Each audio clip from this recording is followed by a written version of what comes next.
안녕하세요. 북도시민혁명군의 전영돈입니다. 이번 시간은 부정선거에 대해서 북도시민혁명군의 거대한 주장을 여러분에게 제시해 보고자 합니다. 그 민주주의의 가장 근본적인 선거에 우리 한국이 이룬 민주주의 어떠한 성취로 선거에 부정을 할 수 있겠는가? 우리는 그런 수준은 넘어섰다. 이런 인식과 함께 민주화 운동을 한 지금 공산 좌파 세력들이 어떻게 스스로 그런 부정한 일을 할 수 있겠나? 자기 스스로들이 민주화 세력이라고 하는데 그런 일을 절대 벌이지 않을 것이다. 이런 선입감이 작용해서 부정선거에 대해서 국민들이 조금 나태하게 바라봤습니다. 더구나 그 부정선거를 주장하는 그 자유우파 세력들의 그 어떠한 설명이 너무 대규모적이고 또 전체적인 통신망을 이용하는 것이라는 것에 대해서 그 증거가 너무 미약했기 때문에 믿을 수가 없었습니다. 그래서 북두 시민혁명군도 부정선거에 대해서는 투표장 현장에서 발견된 오프라인의 부정, 즉 전통적으로 내려오는 재래식 방법에 의한 소규모 부정선거만을 인정하고 대대적인 어떤 조직적인 부정선거에 대해서는 인정하는 편이 아니었습니다. 그런데 요즘 계속되는 부정선거의 주장을 면밀히 이렇게 들여다보면 이 재래식 방법이 아닌 그 컴퓨터 조작이라든가 혹은 조직적인 부정선거라는 정황을 발견하게 된 겁니다.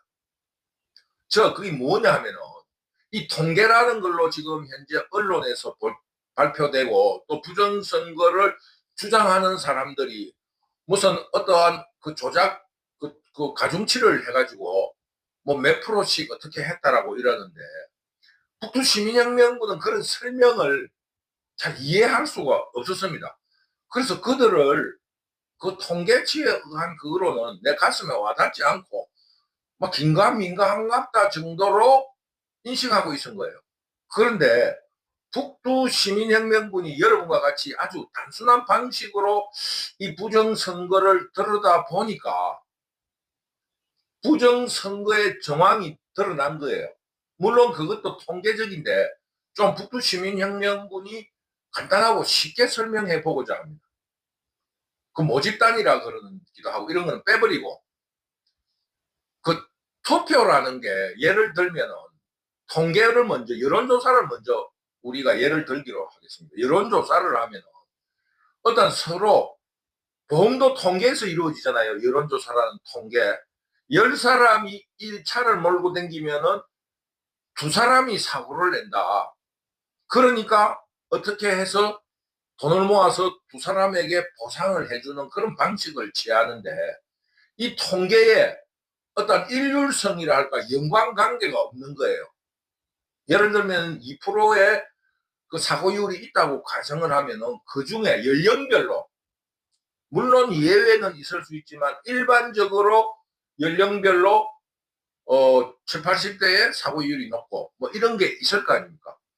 그런데 그것이 전혀 그 여론조사에서 드러나지 않는다는 겁니다. 간단하게 말해서 당신은 신 것을 좋아합니까? 단 것을 좋아합니까? 이렇게 물었을 때 신 것을 좋아하는 사람이 60%를 나왔다고 가정을 합시다. 그러면은 과일 중에 신게 귤이라고 칩시다. 오렌지가 신 거라 합시다. 오렌지. 그러면은 오렌지를 좋아한다는 그 여론조사가 그 통계의 오차 범위 내에 60%에 가깝게 쉽게 말하면은 여론조사가 나와야 되는데 그 여론 지표가 신 것을 좋아한다고 하는데 한 70%가 신 거를 좋아한다는데 당신이 좋아하는 구체적인 과일은 무엇입니까? 이러면은 달고 그 시원하다고 물이 많은 수박입니다. 여기에 70%가 나왔다 하면 그 여론조사가 잘못된 거 아니에요. 당신은 달고 물이 많은 과일을 좋아합니까? 신 것을 좋아합니까? 이래 물었는데 신 것을 좋아합니다 해놓고 수박과 오렌지가 있는데 수박이 좋다고 여론조사가 나왔다 하면 그 여론조사가 잘못된 거잖아요. 서로 연계성이 있어야 된다 이겁니다. 그래서 간단하게 투표로 이야기하면 당신은 A당을 좋아합니까? B당을 좋아합니까? 이러면은 A당을 좋아한다 그래요. 국민의힘 당을 좋다고 해요. 그러면은 다음에 후보가 나오면은 누구를 찍겠습니까? 이러면은 국민의힘 당을 찍겠다고 할 거 아닙니까? 그러면은 거기에 인물의 이 난이도에 의해서 혹은 호감도에 의해서 국민의힘 당 후보가 오차 범위 내에서 그 지지율을 나타내야 된다고 생각합니다. 물론 앞에서 말했다시피 예외적인 경우가 있어요. 그러면은 그 여론조사라든가 통계는 분석을 해보면은 그 예외적인 이유가 반드시 있는 거예요. 그게 드러나야 되는데 지금 현재 박근혜 대통령 불법 탄핵 이후 여론조사가 그 여론조사 항목끼리의 연계성을 가지고 있지 못하다 이겁니다. 물론 여론조사도 그렇고 선거 결과에도 그런 그 통계상이라 하는데 지금 그 여론조사라든가 이거에 연계성이 없다 이겁니다. 간단하게 말하면 우리가 선거를 하게 되면은 예전에 그 지방선거를 하게 되면은 뭐 쉽게 말하면 광역단체장, 광역 그 의원, 기초단체장, 기초의원 등 4개의 선거가 있다면 되게 그런 말을 하잖아요. 1, 1, 1, 1, 2, 2, 2, 2가 되기 쉽다. 그러나 간혹 1, 1, 2, 3 이렇게 되는 아주 낮은 통계적으로 그렇게 이 선거 결과가 잡히잖아요. 근데 지금은 그 지방선거고 무슨 어떤 선거든지 간에 그런 연계성을 잃어버렸다. 이것이 북두시민혁명군이 지금 부정선거를 의심하는 그런 이유 중에 하나입니다. 간단하게 말해서 지역선거는 국민의힘당을 뽑고 비례대표는 민주당을 뽑는다. 이런 게 어떠한 논리적인 근거라든가 분석을 통해서 해명되지 않는 그런 결과치가 지나치게 많다라는 겁니다. 그것뿐이냐? 사전투표와 본투표율 관계도 그 나름으로 연계성을 가지고 있어야 될 거 아닙니까? 그것이 전혀 연계성을 가지고 있지 못하다.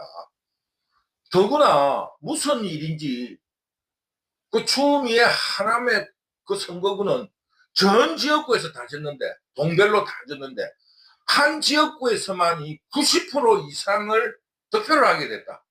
이거는 어떤 이유로도 설명할 수가 없지 않겠습니까?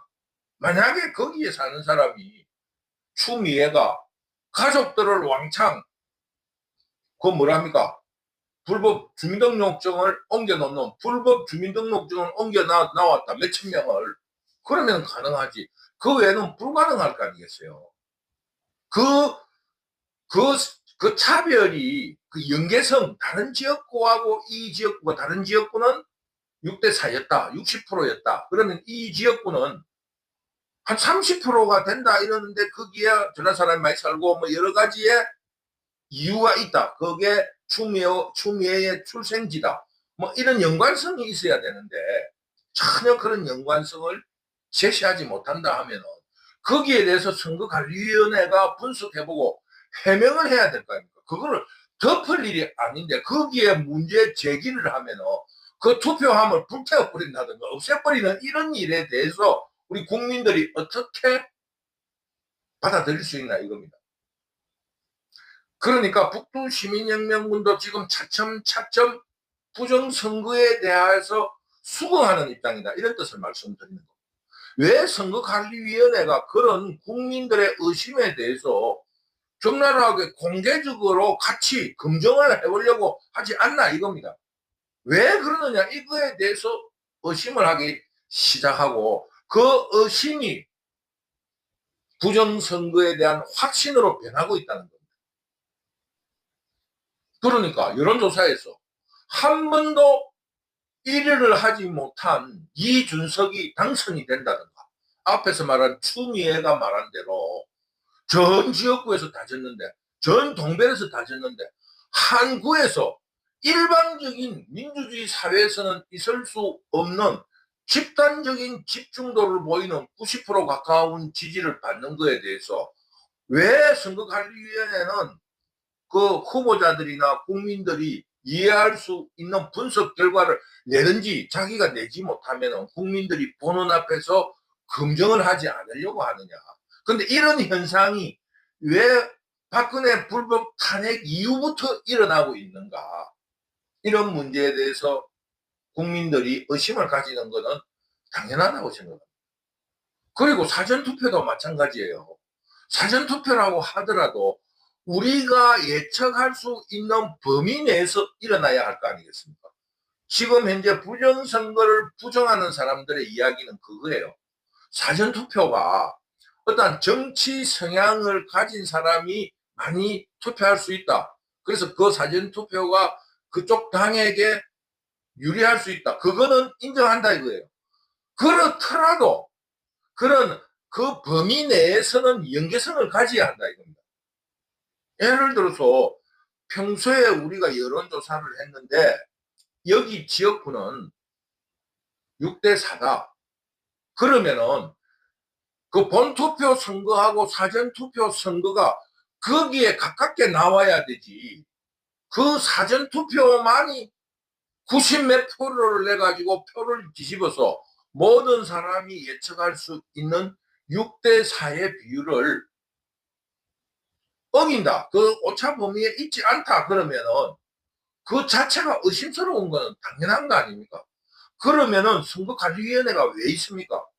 그런 국민들의 의심을 풀어주기 위해서 하는 거지. 그 과정만 대강대강 얼렁뚱땅 관리하라고 있는 것이 선거관리위원회가 아니에요. 그 공정성을 확보하고 결과적으로 그 공정성을 검증해 줘야 될 의무가 선거관리위원회에 있는 겁니다. 그런 거에 대해서 헌법기관이라서 내 마음대로 해야 되겠다. 이러니 국민들이 어떻게 믿느냐 이겁니다. 그러므로 북두시민혁명군은 어떻게 생각하냐 하면 여론조사를 조작하든지 가스라이팅을 해가지고 그 여론조사를 바탕으로 해서 부정선거가 일어난다 이겁니다. 쉽게 말하면 이 지역구는 당연히 민주당이 이기는 거야. 이런 여론조사를 여러 번 발표를 해가지고 선거를 조작한 뒤에 봐라 여론조사하고 똑같이 됐는데 너희들이 왜 자꾸 선거관리위원회를 못 살게 구느냐. 이런 앞뒤가 뒤바뀐 그런 해명을 하고 있다 이겁니다. 그런 해명이 필요 없고 검증을 하자는 거잖아요. 그래서 지금 현재 북두시민혁명군도 부정선거에 대해서 지지를 하는 그런 방향으로 바뀌었습니다. 의심할 그런 조항이 있다 이거예요. 그 여론조사라든가 이런 그 지역구 선거가 선거 결과 자체에도 비례대표제라는 게 있잖아요. 정당에는 A당을 찍고 비례대표는 A당을 찍고 지역구는 B를 찍는 이런 현상들이 일어난다든가 혹은 그러한 오차가 국민들이 이해할 수 없는 일반인들이 이해할 수 없는 그런 일들이 너무 많이 일어나고 있다는 겁니다. 그러니까 이거는 의심할 수 있는 정황이 있다 봅니다. 그러면은 선거관리위원회가 국민들에게 검증을 해야 될 거 아닙니까? 지난 선거도 벌써 1년이 지났어요. 거의 1년이 다 돼가는데 그 증거를 없애는데 혈안이 되어 있지. 국민들의 의심을 풀어주려고 하는 노력은 전혀 없다 이겁니다. 그러니까 북두시민혁명군은 선거 여론조사에서부터 그 가스라이팅을 하고 국민들에게 선입감을 주는 거예요. 이런 의미로 부정선거가 있었다. 여기에 대해서 북두시민혁명군은 점점 지지하는 입장에 있습니다. 그런데 더구나 놀라운 사실이 벌어진 거예요. 중앙선거관리위원회에서 그 공채, 경채, 경력 사원들을 그 뽑을 때 전부 다 아름아름으로 그건 형식적이고 전부 다 가족들이 많이 들어오고 지금 밝혀진 가족들 뿐이지만 거기에 들어온 사람들도 다 아름아름으로 들어왔다고 하지 않을 수 없는 증거들이 너무너무 많이 있다 이겁니다. 그러니까 부정선거에 대한 그 비밀이 지켜지고 있다는 겁니다. 왜? 선거 부정은 예를 들면 징역 1년 살고 나오는 게 아니고 잘못하면 거의 사형을 당하는 중대한 범죄다 보니까 함부로 말할 수도 없고 자기들끼리 비밀이 지켜지고 있다는 것을 알 수 있다 이겁니다. 그리고 재미있는 일은 이 선거가 있을 때마다 그 자식들이라든가 지인들 이렇게 뽑힌 사람들을 전부 다 휴직을 한다는 거예요. 선거 때마다. 왜 그러느냐? 그래 물으니까 선거관리위원회에서 말하기를 그 힘이 드니까 다른 사람을 하게 한다는 거예요. 힘이 들어서 다 휴직한다는 겁니다. 그게 말이 되는 겁니까? 선거관리위원회가 선거 때만 되면 다 휴직을 해버린다는 그런 그 얼토당토 않는 말을 선거관리위원회에서 조금도 부끄럽지 않게 이야기한다는 그 자체가 이 사람들이 정신 나간 사람들이라고 보는 거예요. 그런데 북두시민혁명군은 어떻게 해석하냐면 이것들이 조직적인 부정선거를 하다 보니까 자기들은 죽어도 되지만 자기 자식들은 죽으면 안 되잖아요.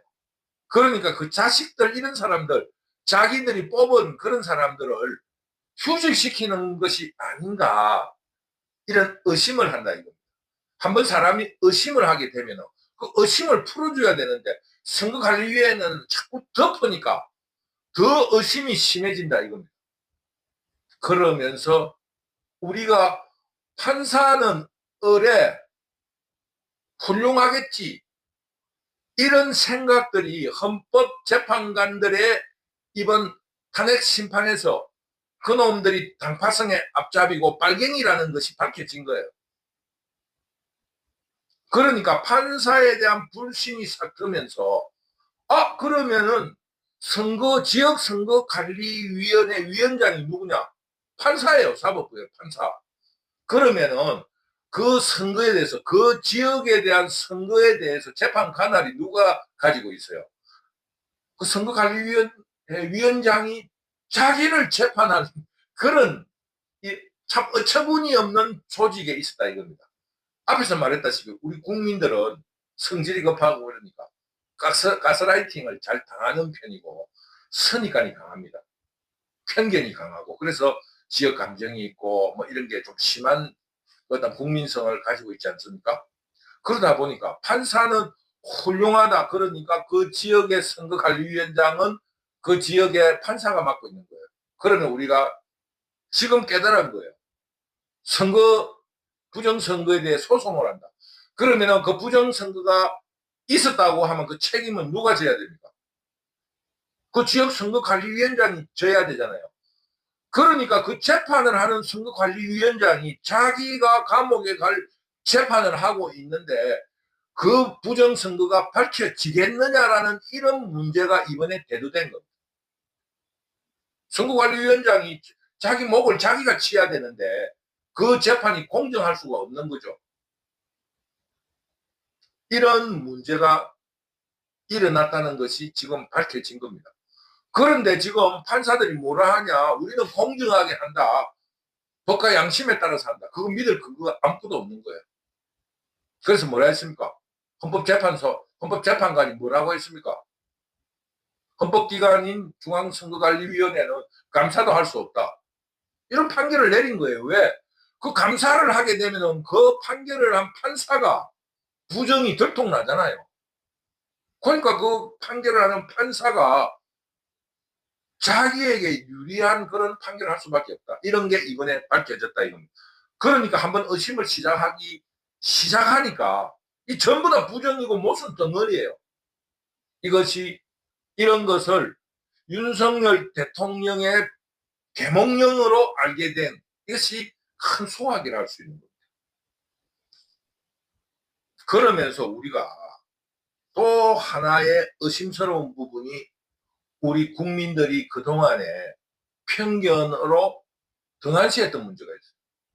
전라도는 90% 투표를 하고 그 투표자의 90%가 민주당을 지지한다라는 우리의 고정관념입니다. 그러니까 그동안에 전라도에서 얼마나 많은 부정선거가 있었는지 알 수 없다 이겁니다. 90%로 무조건 구겨 넣어도 알 수 없다는 겁니다. 지역선거구에서는 상대적인 표니까 큰 영향을 받지 못했을 것이지만 전국 단위인 비례대표제라든가 대통령 선거에서는 어마어마한 부정선거가 벌어질 수 있었다는 겁니다. 왜? 국민들이 전라도는 90% 투표에 90% 찬성이야. 그러니까 90%의 찬성률을 보여도 국민들이 의심을 하지 않으니까 자기 하고 싶은 대로 했다는 겁니다. 그런 의심을 가질 수 있다는 것을 북두시민혁명군이 말씀드리는 겁니다. 앞에서도 말했지만 여론조사가 서로 연계성이, 쉽게 말하면 신과일을 좋아한다는데 구체적인 과일 이름을 대시오 이러면 수박이라고 넣으면 그게 옳다고 한다면은 지금 우리가 배우고 있는 통계학이라든가 보험학이라든가 쉽게 말하면 선거에 대한 이런 학문은 완전히 폐기돼야 됩니다. 아니 전혀 근거가 없잖아요. 지금 현재 전부 다 예외고 예외로 그럴 수도 있다 그럴 것 같으면 그 학문으로서의 그 가치가 없는 거라고 봅니다. 이것이 반드시 해명돼야 한다. 그 여론조사에는 여론조사 간의 연계성이 있어야 되고 서로 크로스 체크가 되고 통계도 마찬가지다 이겁니다. 그러니까 이런 여론조사 간에 지역당의 A당이면은 자기가 좋아하는 정당도 A당이어야 되는 거 아니겠습니까? 근데 자기가 좋아하는 정당은 A당이라 그러고 자기가 뽑을 선거는 B당 후보라 그러면 그것도 오차 범위 내에서 그리고 그것이 분석될 수 있는 범위 내에서 허용이 되는 거지. 무차별적으로 그것이 허용이 된다 하면 통계라든가 확률이라든가 이런 지금 사회과학의 모든 근본은 부정돼야 된다고 할 수 있는 거 아니겠습니까? 그러므로 이번에 시작된 선거관리 여기에 대해서 부정선거에 대해서 나는 판사로서 훌륭한 판사다 이런 주장만을 할 것이 아니라 아주 구체적인 검증을 해야 된다. 지금 현재도 선거관리위원회가 자기 스스로 결백하다면 국민들이 의심스러워하는 그 지역구 전체를 실제적으로 투표지를 공개해가지고 검증을 해야 되는 거예요. 이 투표지의 성분이라든가 이런 모든 것이 국민들이 그거는 오차 범위로 이해할 수 있다. 그리고 해명되지 않는 부분은 여러 가지의 과학적인 방법으로 선관위가 해명하면 될 거 아니겠습니까? 그러니 이번에 제기된 그 부정선거에 대해서 깔끔하고 명쾌하게 넘어갈 수 있도록 중앙선거관리위원회는 협력해야 하고 국민들도 강력히 투쟁하면서 왜 투표를 합니까? 그 조작되는 그 투표의 결과를 얻으려고 투표를 하는 겁니까? 그러므로 우리가 세금 내고 우리의 지도자를 뽑는 선거에 있어서만큼은 정당하고 깨끗해야 된다는 입장에서 이번 기회에 좀 더 치열하게 투쟁을 하면서 그 투명성을 확보해내야 한다. 이것이 북두시민혁명군의 주장입니다. 간단하게 말해서 통계와 여론조사가 서로 연계되지 않고 선거관리위원회가 부정부패를 일삼으며 선거 때에 휴직을 하고 끼리끼리 비밀을 보존해 나가는 이런 체제, 그리고 그 지역 선거관리위원장이 심판을 하는 이런 그 자신의 부정에 대해서 심판을 하는 이런 시스템으로는 국민들이 인정할 수도 없고 안심할 수도 없다. 시스템도 바꾸고 지금 검증도 하고 이런 절차를 거치면서 어디에 약점이 있는가 밝혀내고 책임져야 될 사람이 있다면은 법에 따라 응당 처벌을 받아야 한다. 이런 말씀을 드리는 겁니다. 그러므로 지금 윤석열 대통령의 비상계엄령으로 시작된 부정선거에 대한 불신 혹은 의심을 깔끔하게 씻을 수 있는 기회가 되기를 우리 국민들이 모두 힘을 합해 투쟁을 하고, 또 선거관리위원회는 국민들의 요구에 응해줄 것을 강력하게 촉구하면서 오늘의 강의를 마치도록 하겠습니다. 여러분 감사합니다.